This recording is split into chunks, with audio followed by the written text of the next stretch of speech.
Welcome to the Speed Track and welcome to my channel and welcome to my website. My name is Daryl and this is Programming in Any Language. The website is www.black-duck.com. It's where you'll find all my videos organized in logical order. And this is the Speed Track.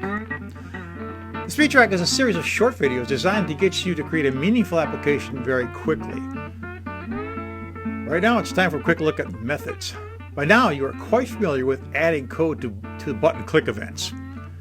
Essentially, that's a method. You've been doing it for all this while. It's a specific method, however, because it executes when the user clicks the button. You don't really call a name here. It responds to click event. Methods are lines of code or a block of code with a name. Because it has a name, we can tell that block of code to execute when we call that name. So, instead of clicking a button, we can just say, hey you, execute, or hey you, do your thing. Let's take the idea of calculating miles per gallon as an example. How do we do it?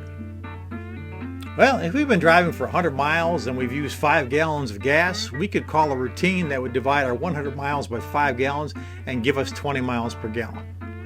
The nice thing about this is we could use that routine over and over again no matter how many miles we were driving, or no matter how many gallons of gas we actually used. We just call it, plug in new numbers, use it over and over again. The formula is the same, so we can use it over and over. Now, in our anything database program, we have some code that turn all those buttons on and off depending upon what operation we were going to perform. They were doing something over and over again. We wanted to turn buttons on or off. We were basically flipping buttons. Those buttons that were turned off were turned on. Those buttons that were on were turned off. Seems to me we could write a method to do that. We could write it once and then call it from wherever we needed it. And there was a number of buttons where we actually did this. Edit, add, so on down the line. That's exactly what we're going to do in this video. When working with code, you saw me create all those button flip things to add a code here to make this thing work. We'll go to that code right now and take a look at it. We had it here, we had it here. A lot of typing. This is where methods come into play. You can actually create methods that you can use over and over again and reduce that amount of code you're going to be doing. And I'm going to show you an example of this thing. What I'm going to do is I'm going to go ahead and create a brand new method. And how you do that is you go down somewhere inside your class. And remember our indirect components here, we got our form here and all this. Everything inside, as long as inside the class here, between these two brackets, we can create a method of our own. Instead of a click event, we're going to create a method that we can call. So I'm going to go down here and I'm going to say private void flip buttons, and then I'm going to hit a brace, and I've actually created a routine now, or at least a shell of a routine where I can pop stuff in here. What I'm going to do is I'm going to say button add dot visible is equal to not, use the exclamation point for that, button add dot visible. And then you do the same thing all the rest of them. btn clear dot visible equals button not visible. btn edit dot visible but not dot visible. btn exit dot visible but not dot visible. btn delete visible not visible. btn load visible not visible. btn save visible not visible. btn update visible button update not visible. btn cancel visible equal not cancel. I think I got them all. 1, 2, 3, 4, 5, 6, 7, 8, 9. All right, 6. That's the 9 buttons. Okay, that's all I need to do. Now, since this is written, I can actually use this instead of these things here, because we set the things to be visible or invisible in the beginning in our form. So when we actually went to our form, these two are invisible and these two are visible. So when we flip them, these guys will be visible and these guys will not be visible. So that's what's going to occur for us.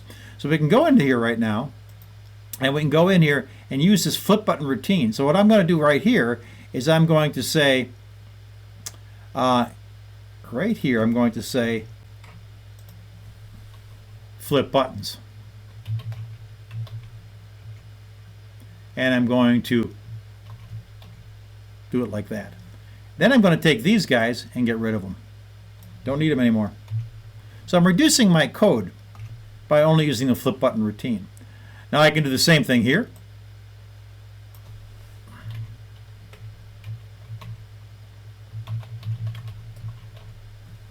And I can do the same thing up here.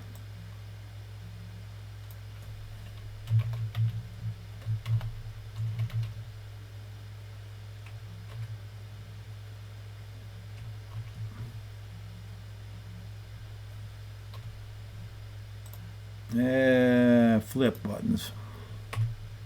Got to spell them right or it doesn't like it. I don't think I did any more of this. I did, that's it. That's all we have in the code. So that's it right there. So that does it for us. This flip button routine will execute every time we call a flip button routine. So it'll do our button. So basically we saved a lot of typing time. Too bad we didn't know this back when we were doing the edit button and the cancel button. We could have created this routine before and then made use of it. But I did want to show you how that actually works. So a method is a subroutine or a small program or a small piece of code that you code that you can use over and over again and simply refer to it by its name. Let's try this out. Save all. And let's run it. And you see no difference when we do our edit and cancel and all that kind of stuff. I got a bill there. Okay. We got a bill there. Why do we get a bill there? Let's find out by looking at our error list. Expected a bracket down here on line 69. Okay, let's find out what I did wrong there. Around 69. Okay, right here is the, oh, what's the question mark doing here? That should fix it. Yeah, I must have actually typed a question mark there and put that in place for some reason. Let's try that again now. File, save all, and try to run.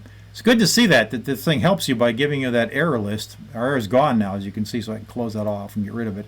We can go ahead and run it now. And now it comes up.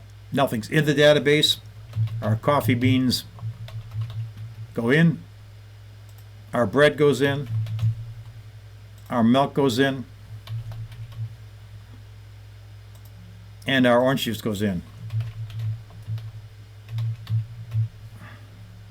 I can click on milk and hit edit on there, and the buttons all work just fine. Cancel it, works just fine. Do milk again, edit it. This time make it 2%. This time use the update command, hit it, and the buttons come back just beautifully. Works very, very nice. So we can hit exit on this, and we're good to go. In fact, we're done programming the update and cancel button. So what I'm going to do very quickly is I'm going to go to my design, and I'm going to take this guy and actually I'm going to actually grab this guy and this guy and this guy, and I'm going to say format, and I'm going to say align their bottoms. That puts the update and cancel behind these buttons right here. So now our program looks fine. We'll save it, do our start, and you won't see the cancel or update buttons. Of course, they're invisible, but they're behind the edit and delete.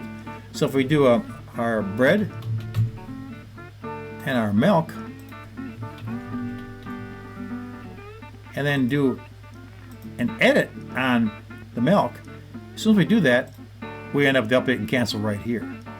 Cancel brings them right back in the same spot. Edit, same spot. Cancel, same spot. Works very, very nicely. So methods make your code easier to read. If you name it right, the name tells you what it's going to do. Flip buttons. Not to mention, you are eliminating a large pile of redundant code. Your source code is smaller.